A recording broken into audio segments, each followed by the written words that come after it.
Chronicles 30th anniversary special that took place in New York's Madison Square Garden brought out the hardest of critics. That would be the next generation of Jacksons, our kids. It's been nearly 20 years since we all were on stage together, and most of our kids weren't born or were too young to remember. So my daughter Valencia got a chance to interview her uncles and me after the show. We'll do it the old-fashioned way, like in 1970 on the Ed Sullivan Show.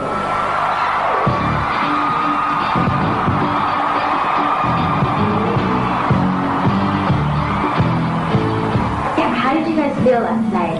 Well, I thought it was magic for us on stage last night. Also, just being in New York and the Big Apple with all of our fans. And I was told by a lot of people at the after party that they felt as if they were 13 again. And you know, playing here in New York always energizes us as playing here, and we felt very, very good being here in New York.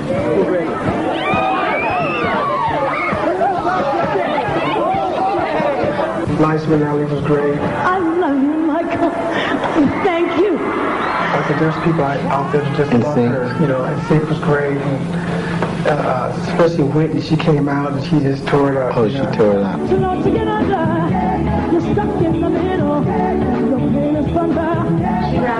Oh, she rocked. Yes. We were excited about that. She brought that song to a whole nother level.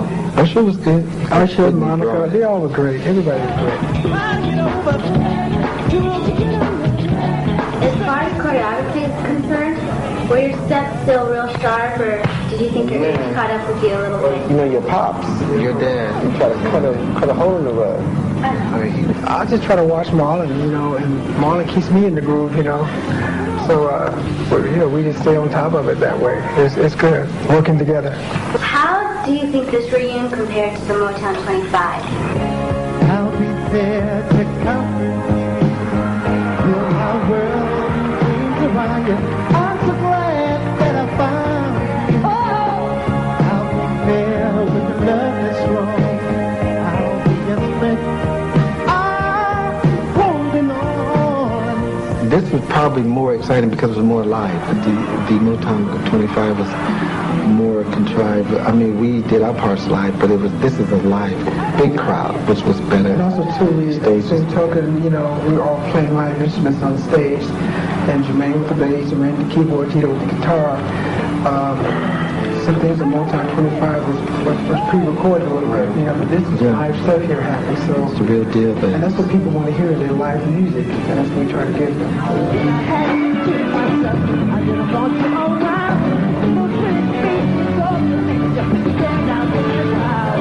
We're really waiting for some challenging questions. I have a question. Before, in the media, they were saying not all of you guys are going to be here. They were saying that maybe some people won't show up. What people they say weren't going to show up? Uncle Jermaine.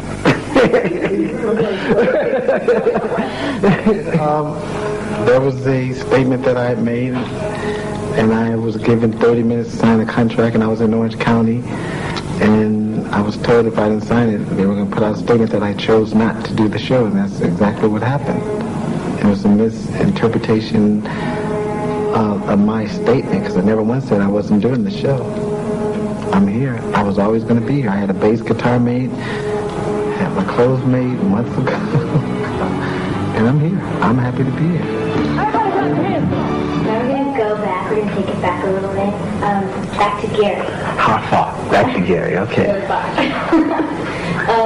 I just wanted to know, like, back in Gary, did you guys feel like when you were performing, wow, this could be really big, or did you just think it was going to just stay? To be honest with you, Gary, we did what we like doing, perform. We didn't look at it as, okay, this can make us mega stars or whatever it may be. We just did it because we loved doing it.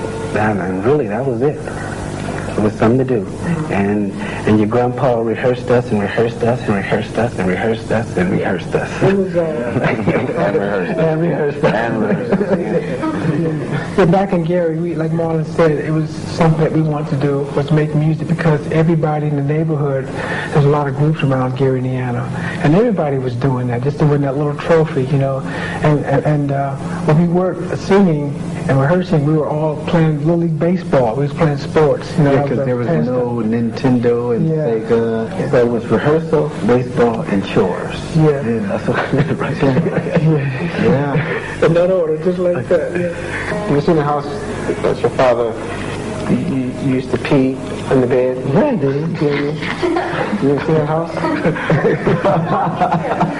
that mattress is still there. And he used to pee on me. Yeah, And I slept between him and Michael. Really? In the bunk bed, in the middle bunk. That's why you can swim now? That's how I learned how to swim. Tito and Jermaine were in the top bunk, Marlon and Michael and I were in the middle bunk, and Jackie at the bottom. There were only 2 bedrooms in the whole house. And there was 4 deep, sack. 3 deep. Oh, yeah, 3 deep and one that slid off from the bottom. Isn't it? And the girls slept on the sofa couch in the living room. So all of us got in that 2-bedroom house. Some people are still in the dark, but who actually discovered the Jackson 5? Actually, from what I understand, a few people at different stages of the career. Originally, I think it was Gladys. Gladys Knight. Yeah, Gladys at the Regal Theater. At the Regal Theater, then Bobby Taylor, Very good. which took him over to Motown. Right. Then it was Diana Ross, which sort of introduced the band to the world. So all 3 of them took a part in their role of discovering. And what were you doing during that time? I was working on how to make them better. Yeah. That's right.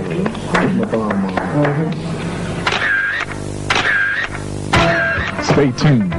America's first family of music, the Jacksons, will continue.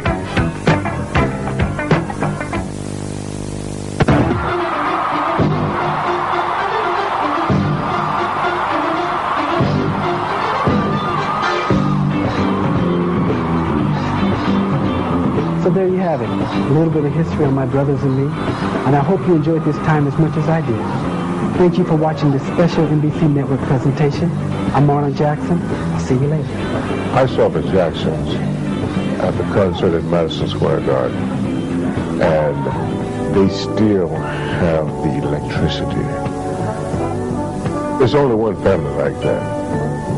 Since day one, they've been electrifying audiences. Anytime that you see a family like this that succeeds, coming out of Gary, Indiana, that's inspirational. That lets you know that dreams can come true. And in order for your dream to come true, you got to know that somebody else's dream has come true. My first recollection of the Jackson 5 is like, when I had you. See, for me as a vocalist, Michael was very, very influential in my development. Listening as a kid and seeing what another kid could do, you know, it really influenced me as far as what I could do. I think it's not only great for them, it's great for America. It inspires, every time they get together, it's such an inspiration to know that a African-American family out of Gary, Indiana, can reach the highest height of mainstream America showbiz and indeed, in my opinion, become the first family of show business in American history. Hats off to the Jackson 5. Congratulations on your reunion. God bless you.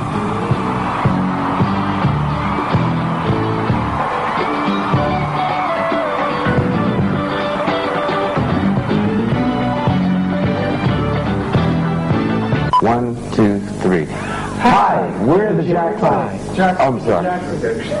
Hi, we don't know who we are. 1, 2, 3. Hi, we're the Jack 5. Jermaine.